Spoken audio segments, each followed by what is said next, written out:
Today we have Tyler and Melissa with us. Hey guys, Hey, how are Hey, we? good, good, good. we're staying awake on this rainy day. Absolutely. It's nice and cozy. Yes, it is. Us So, all family style around. So, Tyler, we wanted to talk with you about working with first responders and veterans, something very near and dear to your heart. Oh my gosh, so near and dear to my heart. And I do just have to preface, today we're going to be talking about veterans and first responders and showing support for veterans and first responders. I just have to put out there should never be a political statement. Mm. Um, I think we definitely live in times where politics can get very all over the place, and showing support for men and women who put themselves in harm's way every day and who really succumb to a lot of moral injury. Um, it's just important that we can honor that without having to be political. That's my only soapbox for today. my soapbox is I think that they should have mandatory counseling, Mm-hmm. Of course. and it should be included in as one of their benefits. I don't see how you could do that job and not get Right, counseling. right. And you know what's crazy about that whole piece to me is that as I started to work with especially many veterans, and I think first responders obviously have their own training, a core piece of that training, um, when we think of the Marine Corps and different things, a core piece of that training is essentially stripping these individuals Mm-hmm. down to such basic functions of survival, where essentially emotions don't get in the way, as emotions do not serve as a barrier Mm. to for operation. So in Mm-hmm. other words, we are training you to not be responsive to emotions. We're training Mm-hmm. you in a robotic sense to get out there, do what you need to do, bury down some feelings. And the thing that is just so terrible is so much goes into that training, and yet when their service is up, it's just go home and live your life. Go home and live your Let's life. not worry about giving you the parts that we took from you. Let's not worry about making sure that you're whole again, that you're able to function and survive. And that seems to be where so many things go wrong in so many ways. It's not necessarily about just trauma incurred in service. Right. It's you have your identity has been removed and it's been injected with this new identity, and now you're expected to somehow survive outside of service with this new identity that you're not around people that can relate to it. Well, I always say I understand how they do have to break down your identity because you're not supposed to say, hey, I don't agree with that idea on the Mm-hmm. invasion. How about we do this instead? Right. Absolutely, They want you to absolutely. follow, right? Of course it's and you are one part, and it's also Mm, thinking Right. of everybody else, yeah. services as a whole, first responders, veterans, like it's not just my contribution, like I am a part of something, and we all have to move as one. So yeah, there's no individuality there. Right. Even the idea of like adapt and overcome is really beautiful in high conflict or high combat situations. But to your guys' point, if that's not taken offline when you're back not in high conflict, high combat times, that's what leads itself, right, to some of this numbing and explosive behavior. 100%, 100%. That's something that I've heard the narrative, especially from some Marines that I work with, that I currently work with, is we, kind of verbatim, I've heard them say, we have essentially been trained to function at such a high level, when there's chaos that's like all around us. So now you would think like, oh, well, if I can do this in chaos, then I should be able to do anything when chaos doesn't exist. It's never that simple. No. It's never that simple. When sometimes now I think when certain veterans, probably first responders as well, when they're not on the job, they find themselves Mm-hmm. having a decrease in like life functions because chaos is not there. And then there comes that tricky part where, well, now if chaos is a way that kind of helps us feel centered because that's what we're used to, then how can I go out and find chaos to create in Mm-hmm. my life, right? Um, Yeah. And that was my introduction to first responders and military folks, is working with them in the drug and alcohol setting, because that seeking chaos, but also quieting and numbing that voice or those images or those traumatic experiences. You're 100% right. If I'm not taught how to take that drive offline, I am going to seek chaos, and that can come in a variety of self-harming ways. Mm-hmm. And yeah, drugs and alcohol, I think, is something that we always hear that, can be maladaptive coping in that aspect. But I'll tell you, one of the first veterans I ever worked with taught me a whole lot. And, he was talking about when he was discharged and he came home, and I said, "What's the first thing you did?" And he said, "I went out and bought a crotch rocket muscle bike motorcycle." And he said, "Never got it under 110. Wow. And he said, "I was chasing, I guess in the drug world, we always hear like chasing the dragon, right? So that first high that we got that we can't ever really achieve again." And I think for this individual, it was like, this high of adrenaline and chaos that was day to day for him in Afghanistan. And now, how can I even just get close to recreating that so I feel like I'm whole again? Yeah, there are a lot of aspects of being a first responder, being in the military. I think the thing that I find the most fascinating is, with all of those people, they share one common thing. You're going to either kill people or deal with dead people or dead family members or chaotic, horrible situations, but we're not going to give you any training about what it's doing to you as an individual. No, a little bit of a graphic story. So if this bothers you, just tune it out, or whatever right now. Turn off this part. Turn off this part. I worked with an individual who never identified certain aspects of, I think, what he was going through presently when he came to me had more to do with integration back into everyday society.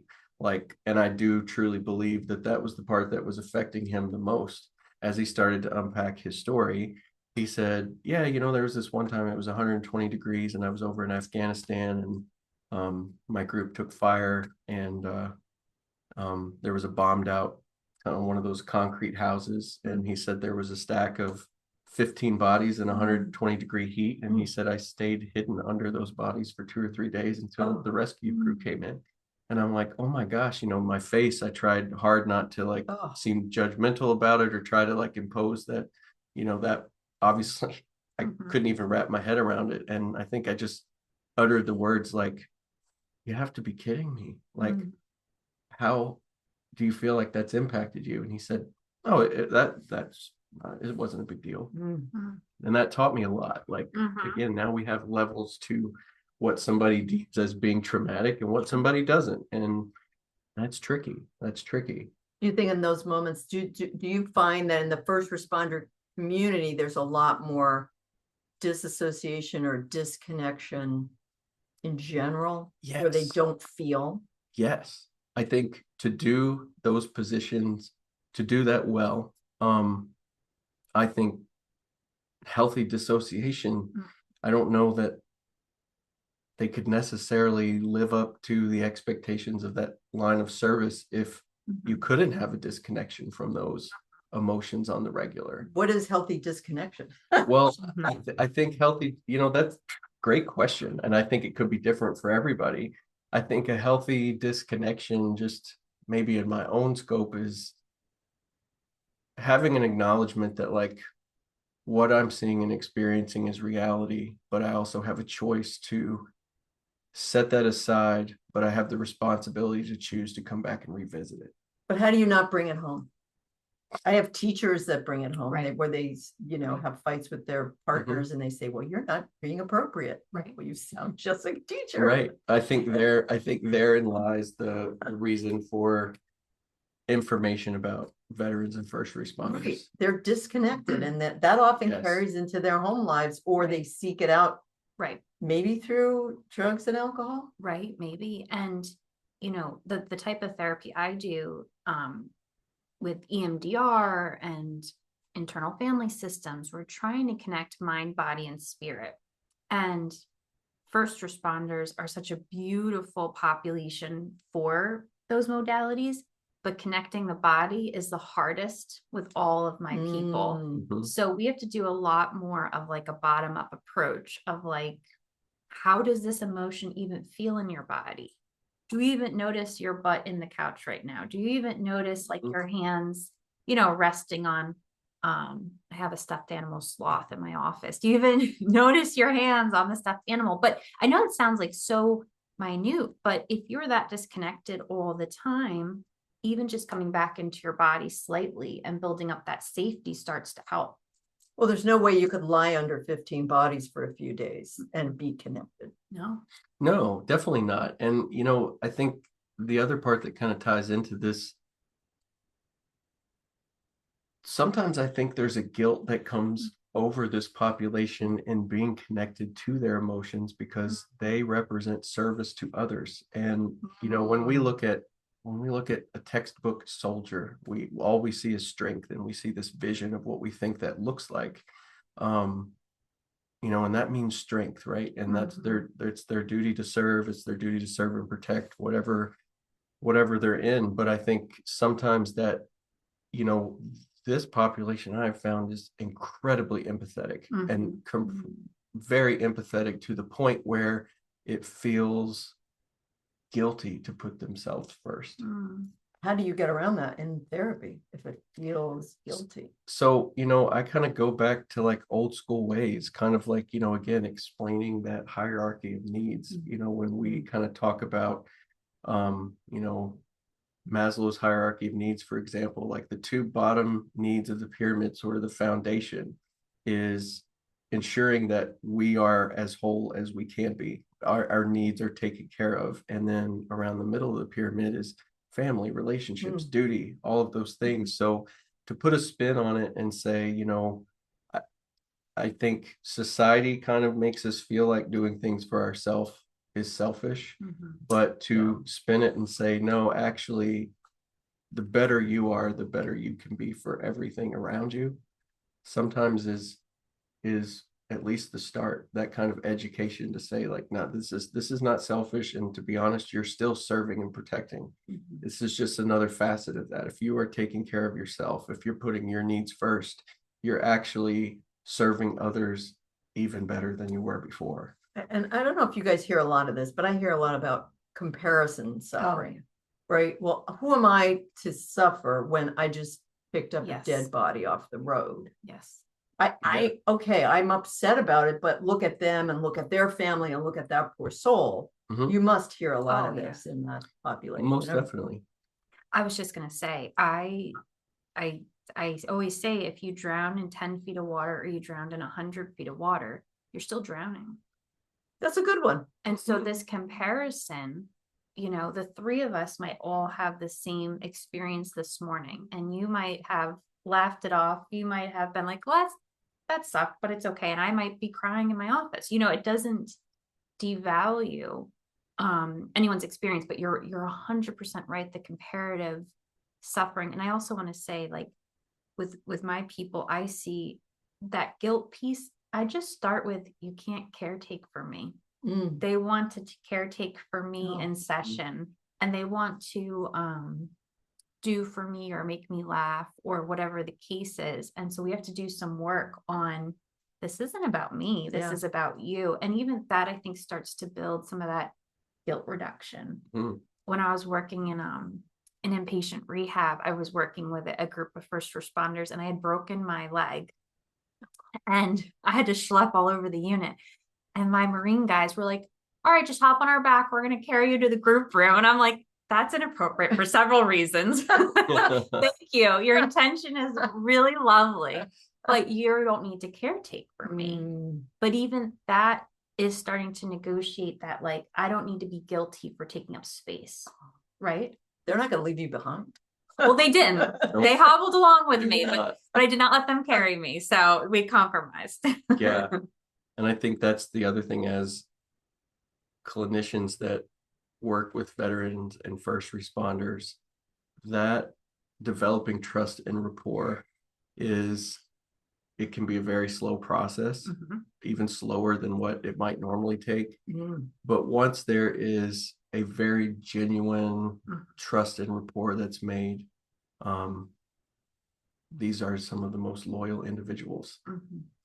Do they have trouble in relationships as well? Because then do they then become the main empathetic person, the one that carries the relationship?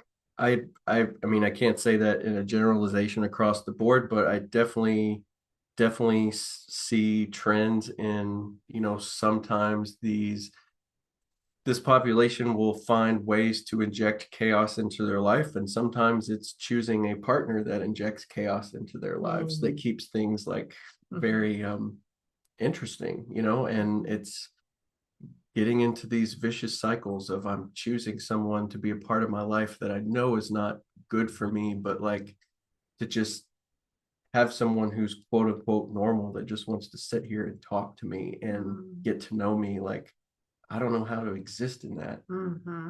I know how to exist in arguing and fighting, and I know how to exist in someone who's a little morally loose, maybe. But I don't know what it's like to be with someone that has a very healthy core. Interesting. What difference do you see between the first responders? Do you see any difference between like a firefighter or a military person or an EMT? I think I would say firefighters probably stand out a little bit different to me in some ways. Okay. With respect to like that adrenaline piece. Oh. I'm not devaluing anybody's roles or what they do, but firefighters, they tend to be the first ones on the scene of a horrible car crash these days. They're the first ones on the scene. So, they are kind of there sometimes even before paramedics are there. Oh, wow. Some firefighters obviously are paramedics, but, EMS workers that sometimes they can be the second on the scene. Police officers sometimes don't even get there as quick as certain firefighters do. So, I feel like firefighters see a lot of the worst of the worst. And then it's also like now it's not just showing up to triage people, but it's also showing up to triage the chaos of a situation, assessing a situation, the hypervigilance of seeing a burning building and trying to collect information amidst all the chaos to know if somebody is alive in there that needs me to go rushing in. It's a little different maybe. Not saying that, obviously police officers, the same type of thing. I mean, sometimes it's writing tickets, but sometimes it's, I don't know if the person I'm writing a ticket to is going to shoot me or not. Right. So there's this hypervigilance kind of always in existence. No, you're right. Because even if the car's on fire, how many people are in the car? How many people are in the building? Right. Constantly assessing. And to your point earlier about that healthy dissociation, and you don't know if they could do the job without it. I don't know about you. I couldn't run into a burning building or get my ladder up there without a little healthy dissociation. You have to be able to like click into that drive. Right, for sure. I saw that my father growing up a lot. He was a firefighter for many, many years. And right when my baby sister was born, he was like, okay, I think I got to retire from this. But I remember he told me a story one time about there was sort of this big manor that was on fire, and there was your typical vision of flames coming out windows and things. And he was the first one on the scene because he was the chief. He was at the station. He got the truck, and the rest of the guys would just show up. But he knew there wasn't a lot of time, so he busted through a basement window, got into the basement window, got a hose drug in, and he started to put out things. And he knew it was like a kerosene fire.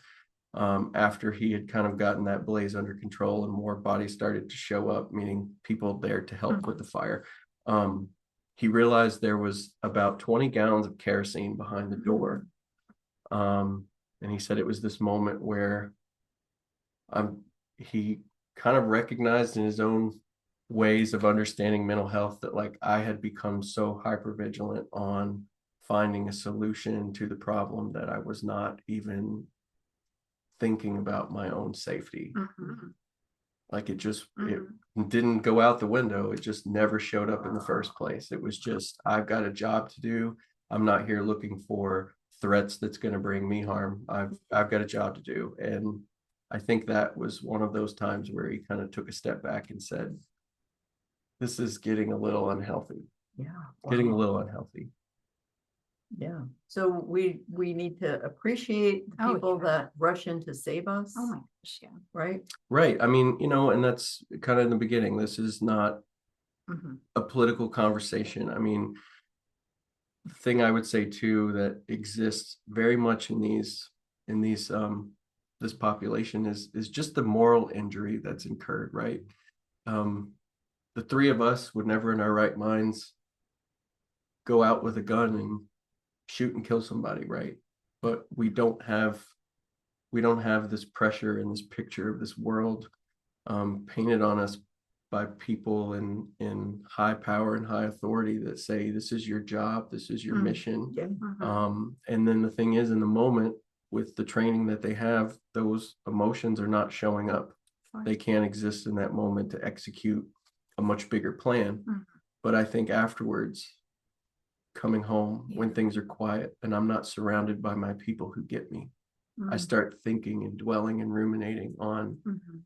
things that I had to do. And now I start recognizing that me as a human did those things, Mhm. even though it wasn't my choice, Yeah. maybe, but it was my duty. That's something that's so hard to balance and make sense of. And you can't exactly come home and talk to your family about what you No. went through that day. No. Right. It's so much more than just a little hug. I'm here if you need me. Right. It's the need to be around people who get it, who've been there, Mhm. or who have made it their life's work of understanding it as much as possible with like no judgments. Right. Just sometimes, like, I think in these populations too, like these guys just need our ears more than anything. Just our ears. Just sitting here, being with them in this space, holding this space. So many sessions, it's just literally just unpacking and then seeing them, and they're like, I have no idea why I started on this tangent. Mm. I don't care. Yeah. Keep going. Yeah. Keep going. Take it where you want. Go where you want. I'll hear all day, right? Like sometimes that is the most powerful thing we can do is just holding space with some of these individuals because I can't pretend to know what it would be like And to hopefully, be in those. yeah, and hopefully fight for them to have Yes. mental health counseling and or spiritual counseling as they go through these jobs. Most Yeah. definitely. Most definitely. And framing therapy in a way, I even find myself with some of my first responders and veterans, like we agree that we're not going to call this therapy because it's the dreaded T word, right? Mm. We're not going to call it therapy. What That's do, stigma. what do you want to call it? What do you want to call it? And sometimes they'll just be like, it's suitcase time, or it's something different, something that Yeah. doesn't Feel safe. feel safer, right? This is my time. This is Tyler time. I got Tyler time on Monday and Friday. I got right. So it could be different things, and I think that's also a good thing to acknowledge. Is just like allow them to carve this time into being what it is that they need, and we might have to go off the books a little bit, right? Like, Right. And Right. that's fine. That's a good thing. Like therapy comes in so many packages. And I think that's something I try to provide as much psychoeducation as possible, that like, I'm not always sitting here analyzing. No. I want, I always say that to that population too. Whatever you think you know about therapy, if you've never done it before, like I'm not always sitting here analyzing. It's just two guys having a conversation, like it doesn't have to be more than that, but it can be more than that. It doesn't have to be more than that. That's right. I love So that. So a couple quick takeaways. I think I want to make sure I heard you guys right. Try to not do the comparative suffering. right. 100%. Yeah. Find someone you can sit and have your own version of TT time or Yeah. suitcase time or connection time. Mhm. And reducing some of that stigma that if I go to therapy, there must be something really wrong with me or really bad, or that moral injury you kept talking about. Did I Right. miss any other quick takeaways? No, I think for other clinicians that might be listening out there, this is going to be those challenging clients where you're going to have to exercise patience and permission. Oh, Patience and permission. I think that's the core of building a very healthy therapeutic relationship with this population, is holding space, giving them plenty of permission, and having a lot of patience with yourself. If you think regular civilian populations go very slow on treatment, sometimes you're in for it. Go ahead. Go ahead. I'm sorry. And I'm smiling over here because Tyler's saying patience and persistence. And I'm thinking my first responders, they tease me mercilessly. Like, you have to have a thick skin because they will tease you and lovingly spar with you. So that's what that big smile was when you were saying patience and persistence. But I think that's part of that, earning that trust. Can you handle? Can you handle? Yeah. Yep, absolutely. And it comes out in different ways. I've got a Marine that I've worked with quite a while now, and not always the most vocal person, but sometimes he'll shoot me a little text and they speak volumes. He sent me a picture of himself a little while ago at a Phillies baseball game, just holding a thumbs up. And to me, that was more than just, I went to a baseball game, thumbs up. It was, I feel so connected right now. And it just said a whole lot more. So less is definitely going to be more, but they're speaking very loudly. We just have to be in tune to that language. And that's a good note to end on. What do you think? Thank you for summarizing. Absolutely. Sure. And what do we always say, Melissa? It's all going to be all right. It's all going to be all right. Absolutely. It will. Thanks, guys. Thank you.